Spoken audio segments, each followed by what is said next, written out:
Okay, this is our final installment of Roald Dahl's Fantastic Mr. Fox, illustrated by Quentin Blake. When we last left the story, we had just finished chapter 16, The Woman, on page 67. We are now on 17, The Great Feast, page 72.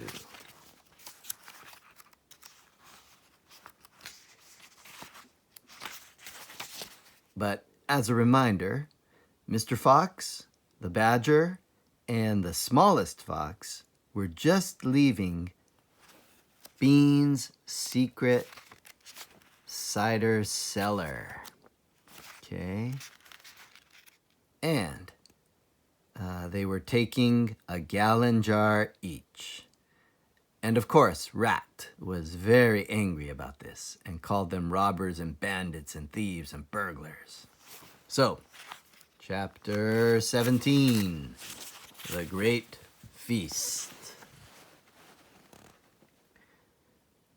Back in the tunnel, they paused so that Mr. Fox could brick up the hole in the wall. He was humming to himself as he put the bricks back in place.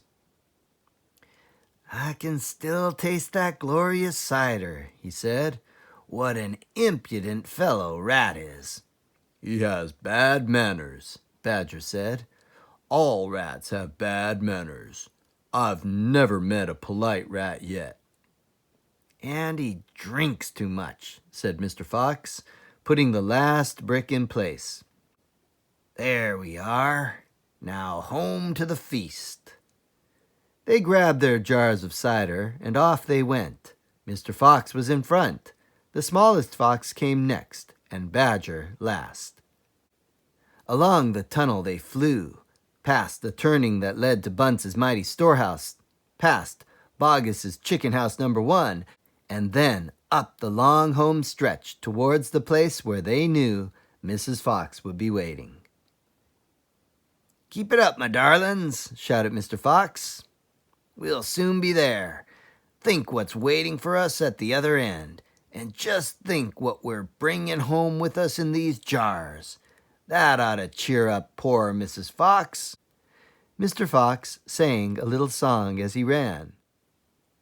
"Home again swiftly I glide, back to my beautiful bride. She'll not feel so rotten as soon as she's gotten some cider inside her inside." Then Badger joined in. "Oh, poor Mrs. Badger," he cried, "so hungry she very near died. But she'll not feel so hollow, if only she'll swallow some cider inside her inside." They were still singing as they rounded the final corner and burst in upon the most wonderful and amazing sight any of them had ever seen. The feast was just beginning. A large dining room had been hollowed out of the earth, and in the middle of it, seated around a huge table, were no less than 29 animals. They were Mrs. Fox and 3 small foxes, Mrs. Badger and 3 small badgers, Mole and Mrs. Mole and 4 small moles, Rabbit and Mrs. Rabbit and 5 small rabbits, Weasel and Mrs. Weasel and 6 small weasels. The table was covered with chickens and ducks and geese and hams and bacon, and everyone was tucking into the lovely food.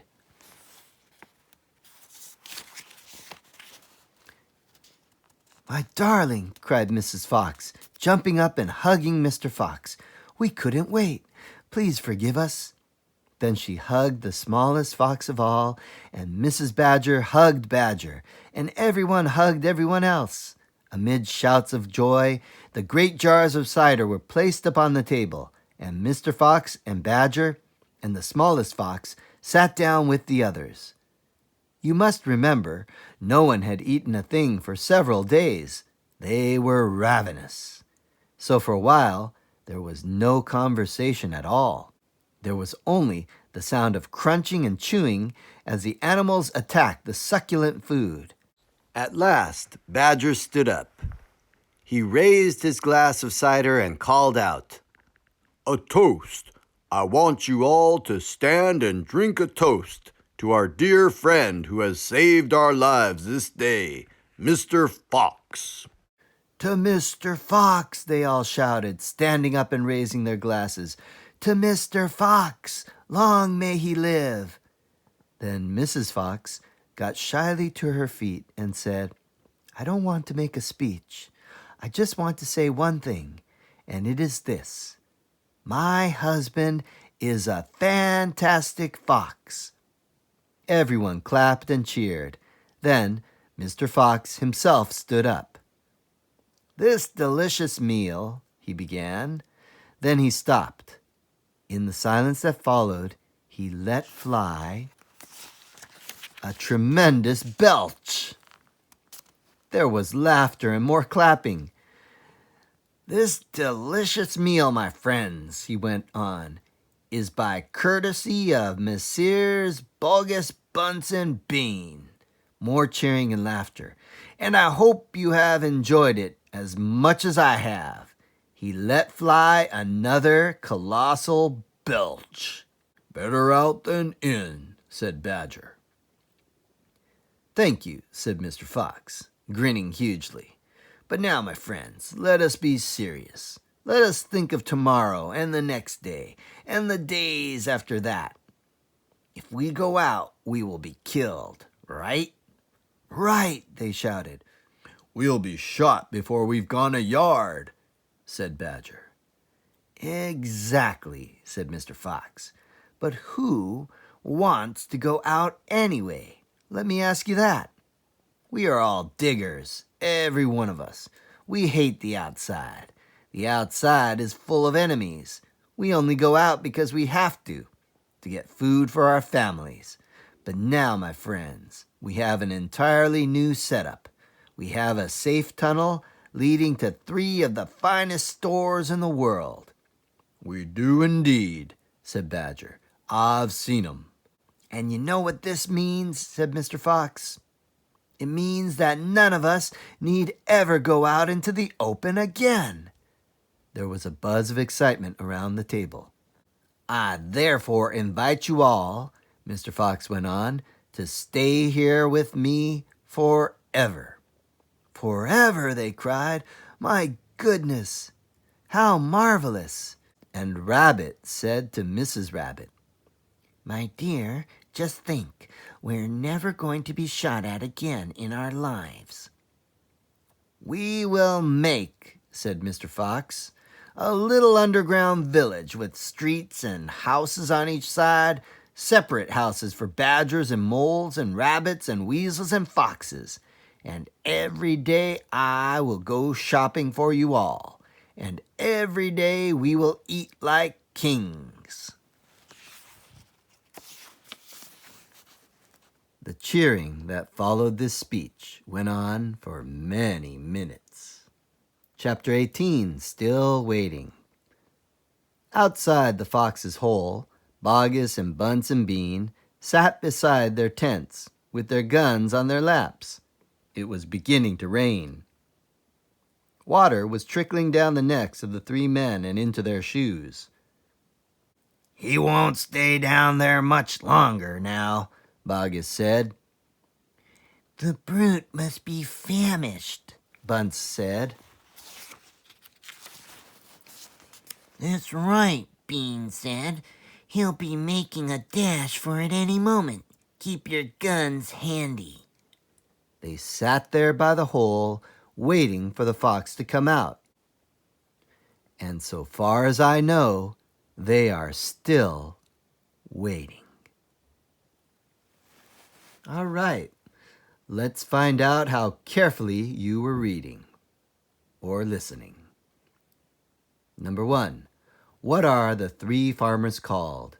A, Bogus, Bean, and Bunce? Or B, Declan, Duncan, and Daniel?